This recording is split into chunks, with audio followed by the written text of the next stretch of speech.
నీ అంతటి నువ్వేంద్ర ఆడేది గేమ్? నేనే ఆడిస్తారా? నేను ఆడిస్తా, నిన్ను సీదా తీసుకెళ్ళి టైటిల్ ఇప్పిస్తా బిడ్డ. నువ్వు ఆడతావా? అప్పుడు నువ్వు సొంతంగా ఆడి టైటిల్ విన్నేద్దామనే. ఖచ్చితంగా నా అకౌంట్లోనే పడాలి, నేనే నీకు టైటిల్ ఇప్పిస్తా, సంబంధం లేదు. నువ్వు సొంతంగా ఆడమంటే సంపేస్తాను రే అన్నట్టుగా. అయితే ఇప్పుడు హౌస్లో ఉన్న వాళ్ళ కంటెస్టెంట్స్ తీరైతే ఉంది. ముఖ్యంగా యష్మి పిచ్చేమని ఎక్కిందే అమ్మాయికి. అసలు క్లియర్గా మణికంఠ ఏ లెవెల్ ఎమోషన్స్కి గురవుతాడు, ఏ లెవెల్ రచ్చరచ్చ చేసేస్తాడని అందరికీ తెలిసిన మ్యాటరే. హౌస్లో ఆల్రెడీ ముఖ్యంగా మణికంఠ నిన్న సేవ్ అయినందుకు ఆదిత్య గారు వెళ్ళిపోయిన దానికంటే కదా మణికంఠకి టాప్ 3లో ఉండే ఓటింగ్ ఉందని అందరికీ క్లారిటీ వచ్చినప్పుడు అందరు దాని గురించి అదే డిస్కషన్. నైట్ మొత్తం నిద్రలు కూడా అనుకొని అదే పనిగా డిస్కస్ చేస్తూ ఉంటే నబీల్ లాంటి తెలివి కల్లో ఏంటి, ఓకే ఇదంతా మనకంటే ఫేవర్గా మారుతుంది, ఆయనకి సింపతి వస్తుంది, తద్వారా ఓట్లు వస్తున్నాయి అన్నట్టుగా ఆయన చాలా బాగా అర్థం చేసుకొని తద్వారా మణికంఠతో ఫ్రెండ్లీగా ఉంటూ మామూలుగా అయితే ఉన్నాడన్నమాట. వీళ్ళందరేమో తెగ ఇక యూనివర్సిటీ ప్రొఫెసర్ లాగా ఒకటే బాధపడుతున్నారన్నమాట. అది ఏంటి, ఏమవుతుంది, అటువంటి ఏదో ల్యాబ్లో పెద్ద పెద్ద సైంటిస్టులు బాధపడ్డట్టు ఎంతకి ఛేదించలేని ఒక విషయం లాగా ఏదో పెద్ద ఏమంటారు ఆ లెవెల్లో అయితే బాధపడుతున్నారు. అది క్లియర్గా అర్థమవుతుంది కదా. ఆ లెవెల్లో మనిషి మీద పడి ఇట్లా పీక్కు తింటుంటే ఆ మనిషికి సింపతి రాకుండా ఏమవుతుంది? వద్దు సింపతి రాకుండా ఎంత చెప్పినా కూడా ఖచ్చితంగా డోర్లు బద్దలు కొట్టుకొని మరీ వచ్చేస్తామన్నమాట. వీళ్ళందరూ డోర్లు మూసి ఆపినా కూడా. ఇప్పుడు మళ్ళీ అదే ప్రేరణ, అరే సింపుల్, నిఖిల్కి అమ్మ నుంచి ఫుడ్ వచ్చింది అండ్ మణికంఠకి వాళ్ళ వైఫ్ నుంచి ఫుడ్ వచ్చింది. కంపారిటివ్లీ రెండు ఎవరికి వాళ్ళ ఫ్యామిలీ నుంచి వస్తే ఖచ్చితంగా అది ఇంపార్టెంటే అవుతుంది. బట్ కంపారిటివ్లీ చూసుకుంటే ఎవరు ఎక్కువ ఎమోషనల్ ఫీల్ అయ్యి ఆ ఎమోషన్ని బీభత్సంగా క్యాష్ చేసుకునేది ఎవరు? డౌట్ లేకుండా మణికంఠ ఇప్పుడు తనకి వాళ్ళ ఫ్యామిలీ మెంబర్స్ నుంచి వాళ్ళ వైఫ్ నుంచి ఫుడ్ దూరం అయింది అని ఒక ఇది, ప్లస్ మెసేజ్ కూడా లేకపోయింది అని ఒక ఇది. అండ్ వైఫ్ లోకల్లో ఉందంటే అది కూడా లోకల్లో కూడా ఎక్కడో బయట దేశాల్లో ఉండే అమ్మాయి ఇప్పుడు లోకల్కి వచ్చేసి ఇండియాకి వచ్చేసి తను ఒక ఫుడ్ పంపించింది అంటే అది ఎంత ఇది కంప్లీట్గా క్వశ్చన్ మార్క్లో ఉన్నాడు. ఇప్పుడు సడన్గా ఇండియాకి వచ్చిందంటే ఇప్పుడు నా గేమ్ వల్ల ఏమన్నా డిస్టర్బ్ అయిందా, ఏమన్నా సడన్ చేంజెస్ ఏమన్నా వచ్చాయా లైఫ్లో అంటూ ఇలా 1,00,000 రకాల క్వశ్చన్ మార్క్స్ అనేవి ఉంటాయి. అవన్నీ తెలుసుకోవాలని ఎవరికైనా ఆత్రం ఉంటుంది.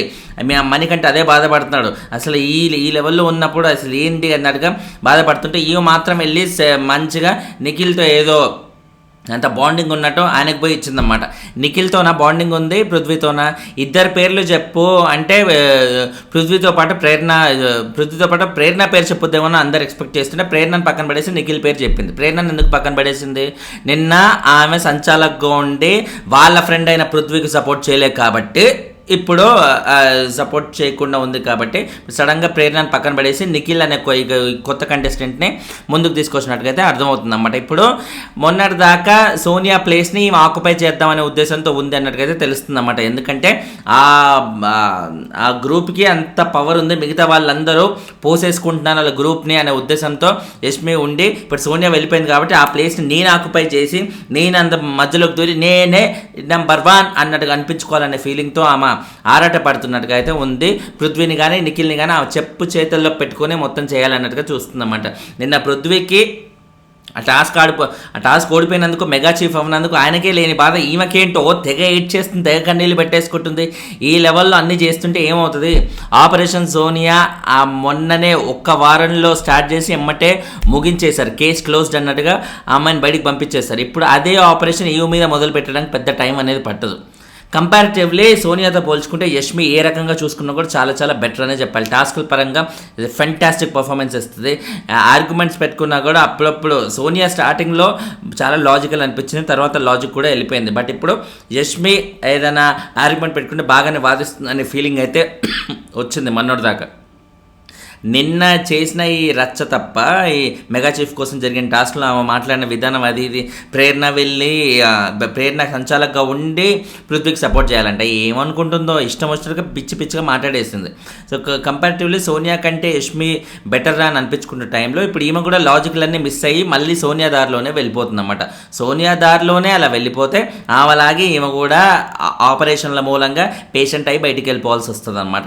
ఏదైతే ఆపరేషన్ సోనియా జరిగిందో ఆపరేషన్ యష్మి లాగా మొదలుపెట్టి ముందుకు వెళ్ళడానికి ఎంతో టైం అయితే పట్టదు, బయటికి వెళ్ళడానికి ఎంతో టైం అయితే పట్టదు. అది అర్థం కావట్లే. ఇప్పుడు మణికంఠకి ఒకవేళ యష్మి ఇట్లా సైలెంట్, ఒకవేళ మన యష్మి ప్లేస్లో నబీల్ ఉంటే డౌట్ లేకుండా మణికంఠకే ఇచ్చేవాడు. ఎందుకంటే ఇది ఇవ్వకపోతే నబీల్కి బాగా ప్లస్ అవుతుంది, వాడు ఇంకా చాలా యూజ్ చేసుకుంటాడు. ఇది ఇట్లా ఎమోషనల్ యాంగిల్లో కంటెంట్ రచ్చకీడుస్తుంది, ఓ లెవెల్లో యూజ్ చేసుకుంటాడనే ఉద్దేశంతో నబీల్ చాలా జాగ్రత్తగా తెలివైనవాడు కాబట్టి ఆయన వెళ్ళి మణికంఠకే ఇచ్చేవాడు. మణికంఠతో ప్రేమతో కాడు, ఇవన్నీ మణికంఠ ప్లస్ అవుతుంది కాబట్టి ప్లస్ అవనేకూడదు.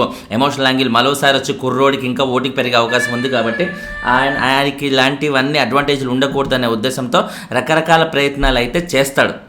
చేసి మణికంఠకే అది దక్కేలా, ఫుడ్ దక్కేలా, మెసేజ్ దక్కేలా అయితే చూస్తాడు.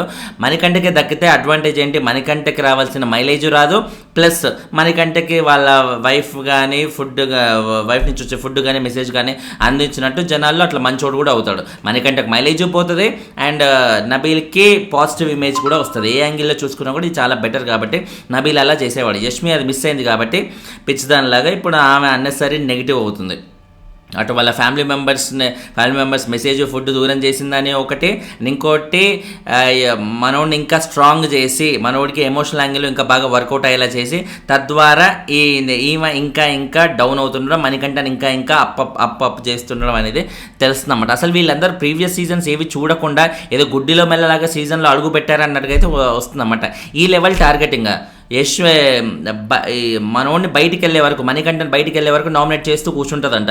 ఆ క్రమంలోనే ఇప్పుడు మళ్ళీ ఏదో ఇట్లా పగబట్టిన వనితలాగా మొన్న టాస్కుల్లో కూడా అలాగే చేసింది, బొమ్మల టాస్క్లో మళ్ళీ ఇప్పుడు ఇక్కడ కూడా ఇలాంటి ఎమోషనల్ యాంగిల్లో కూడా మళ్ళీ అలాగే చేసింది. కంపారిటివ్లీ అమ్మ ఫుడ్ నిఖిల్కి ఇంపార్టెంటే, ఫ్యామిలీ నుంచి వచ్చిన ఫుడ్ ఈయనకి ఇంపార్టెంటే.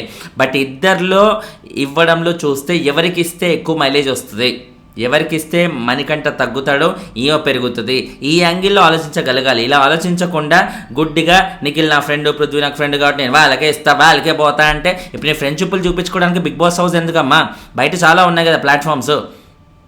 ఫ్రెండ్షిప్లు చూపించుకోవాలంటే హౌస్ బయటికి వెళ్ళినాక నువ్వు ఫుడ్ డైరెక్ట్గా వాళ్ళ ఇంటికి వెళ్ళి వాళ్ళ అమ్మగారు కాకుండా నువ్వే వండి ఆయనకు పెట్టు, లేకపోతే ఒక పెద్ద రెస్టారెంట్కి తీసుకెళ్ళి కుర్రోడిని మంచి ఫుడ్ పెట్టు. అవన్నీ ఎందుకు, గేమ్లో ఉన్నప్పుడు గేమ్ లాగే ఉండాలి. బిగ్ బాస్ హౌస్లో ఉన్నప్పుడు ఎంత ప్రాపర్గా ఏ స్టెప్ తీసుకుంటే దాని పరిణామాలు ఎలా ఉంటాయని ప్రాపర్గా తెలిసి ఉండాలి. ఇవన్నీ తెలియకుండా గుడ్డిల్లో మెల్లలాగా అట్లా అడుగేసుకుంటూ వెళ్తే చాలా డిజాస్ట్రస్ పరిస్థితుల్లో ఎదుర్కోవాల్సి వస్తుంది. యష్మి ఇప్పుడు అదే స్టేజ్లో ఉంది. ఆపరేషన్ యష్మి స్టార్ట్ అవ్వడానికి ఎంతో సమయం అయితే పట్టదు, ఇది ఫర్ షూర్గా చెప్పేసి ఒక అవకాశం ఉన్నట్టుగా మనకు తెలుస్తుంది. అండ్ మిగతా ఆస్పెక్ట్స్లో చూసుకుంటే మణికంఠ నబీల్ని సెలెక్ట్ చేసుకున్నారు ఫ్రెండ్గా అన్నట్టు. ఎందుకు నబీల్ని సెలెక్ట్ చేసుకున్నారంటే ఆయన ఒక్కడు మాత్రమే ప్రస్తుతానికి మణికంఠని అర్థం చేసుకుని పాజిటివ్ వేలో ఉన్నాడు. ఎందుకంటే ఆయనకి నెగిటివ్గా వెళ్తే మనోడికి మైలేజ్ వస్తుందని నబీల్కి అర్థమైపోయింది కాబట్టి కొంచెం స్ట్రాటజికల్గా ఉన్నాడు. కాబట్టి మణికంఠ కూడా ఓకే ఫ్రెండే నా నబీలు అన్నట్టుగా అయితే అది నమ్మేసి నబీల్ని ఫ్రెండ్గా యాక్సెప్ట్ చేస్తున్నాడు. అండ్ ఇంకొకరు పృథ్వీతోనేమో ఆయన ఇంకా ఏవేవో పేర్లు చెప్పినట్టున్నాడు. ఏవేవో అంటే ఇంకేం చెప్తాడులే, యష్మి అండ్ నిఖిల్ చెప్పుంటాడు పేర్లు. అండ్ ఇంకెవరైనా పేరు మర్చిపోయారంటే ఓకే ఈయన విష్ణుప్రియ అని ఎక్స్పెక్ట్ చేస్తున్నాడు అనే ఉద్దేశంతో విష్ణుప్రియ పేరు మళ్ళీ చెప్పినట్టుగా అయితే తెలుస్తుంది. అండ్ ఇది అన్నసరి వీళ్ళు కావాలని ఈ కంటెంట్ ఖచ్చితంగా మాకు కావాలి మేము పెట్టుకోవాలన్నట్టుగా విష్ణుప్రియ అలాగే ఉంది. బిగ్ బాస్ కూడా కావాలని ఆ కంటెంట్ని ఇంజెక్ట్ చేయాలనే ఉద్దేశంతో ఇవన్నీ చేస్తున్నట్టుగా అయితే తెలుస్తుంది. నాకు తెలిసి పృథ్వీకి లీస్ట్ ఇంట్రెస్ట్ ఈ మ్యాటర్లో. అండ్ తర్వాత మనోడు లాస్ట్కి చూసాం కదా Manikanta Priya I love you అన్నట్టుగా గార్డెన్లోకి వెళ్ళి మరీ చెప్తాడు. బయటికి వెళ్ళి చెప్పాల్సిన అవసరం ఏముంది, నార్మల్గా ఇంట్లో ఉండి కూడా చెప్పొచ్చు కదా అది.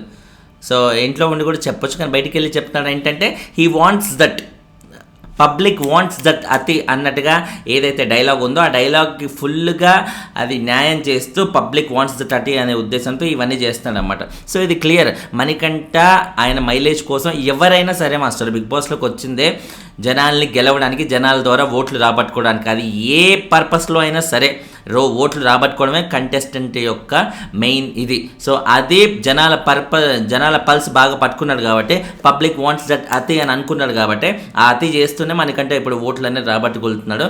అండ్ జనాలు ఆయనని నెగిటివ్గా చూసే వాళ్ళు ఉన్నా కూడా పాజిటివ్గా చూసి ఓట్లు వేసే వాళ్ళే ఎక్కువ మంది ఉన్నారు. ఆ రేంజ్లో అంతమంది మణికంఠ మీద పడుతుంటే ఆయనకు సింపతి రాకుండా ఎలా ఉంటుంది చెప్పండి. డౌట్ లేకుండా సింపతి వస్తుంది, బీభత్సంగా ఓట్లు పడుతున్నాయి. విష్ణుప్రియాని కూడా క్రాస్ చేసి చాలా ముందుకు వెళ్ళిపోయాడు. అసలు నా ఓటింగ్ పోల్లో అయితే కమ్యూనిటీ ట్యాబ్లో నా ఓటింగ్ పోల్ చూడండి, షాక్ అవుతారు. అటు నిఖిల్ని కానీ నబీల్ని కానీ ఇద్దరిని క్రాస్ చేసి మరీ ఫస్ట్ పొజిషన్లోకి వెళ్ళారు. ఏ రేంజ్లో జరుగుతుంది చూడండి మణికంఠ ఓటింగ్, ముఖ్యంగా ఆదిత్య గారి ఎలిమినేషన్ తర్వాత మ్యాక్సిమం రచ్చ అయితే అవుతుందన్నమాట. మణికంఠ వర్సెస్ ఎంటైర్ హౌస్ అన్నట్టుగా అయితే ఉంది. వైల్డ్ కార్డ్స్ వచ్చినాక సిచ్యువేషన్ ఎలా మారుద్ది ఏంటి అనేది నేను ఆల్రెడీ నా ప్రీవియస్ వీడియోలోనే చెప్పాను, ఎవరి వల్ల మణికంఠ ఇంపాక్ట్ తగ్గే అవకాశం ఉందని. ఆ వీడియో అయితే చూడండి, చూడని వాళ్ళు. అండ్ లైక్ చేస్తూ ఉంటే వీడియోలు ఎక్కువ మందికి కనిపిస్తే దయచేసి ప్లీజ్ లైక్ చేయండి మాస్టర్. నాకు ఏది అక్కర్లేదు, సబ్స్క్రైబుల్ కూడా అక్కర్లేదు, లైక్ చేయడం మాత్రమే నాకు కావాలి. Please do like. బాయ్.